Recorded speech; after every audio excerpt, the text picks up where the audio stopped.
Davao. Bukas yung flight namin papuntang Manila. So, join kami sa Tayo Week bilang bahagi tayo sa national finalist. So, out of 700 plus na nag-submit ng mga applications ng organization. At isa tayo sa mga napili para sa national finalist. Malaking bahagi dito bilang isang katutubuan mula dito sa Quezon, Quito na tinira na ng ganitong oportunidad para sa amin. At suportahan niyo kami sa aming ginagawa sa mga adikain na isinusulong namin at sama-sama tayo sa pagprotekta ng ating kalikasan at sa empower din ng ating mga communities. Nasa Quezon pa lang kami.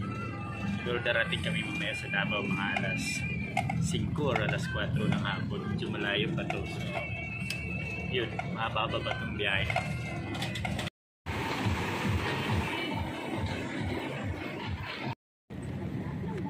So, kakababa lang namin sa bus. Mag-alas 6 na. Tapos wala pa kaming lunch.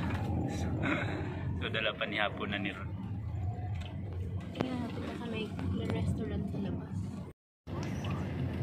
Pinating kabi baka may restaurant na malapit lang sa area. And so naghahanda na kami, mag-check out na kami at tatambay na lang kami sa mall siguro mamaya. At mga bandang alas 3, alas 4, tutuloy na kami sa airport. Paalis na kami.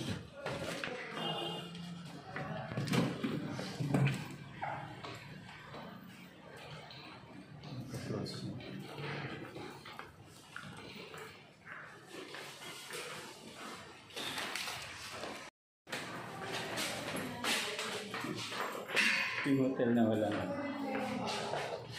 Parang hindi.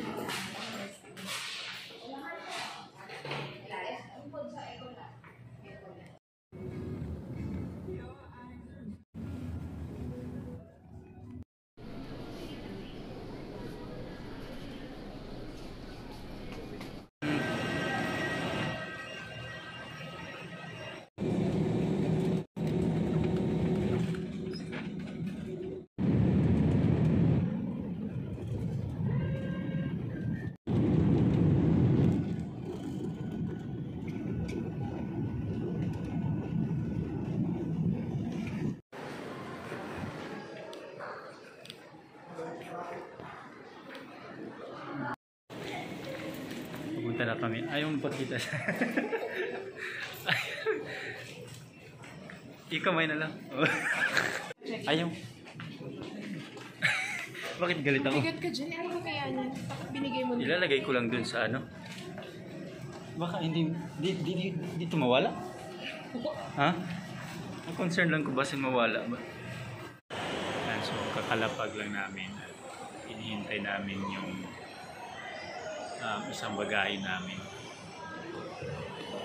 Wala pa.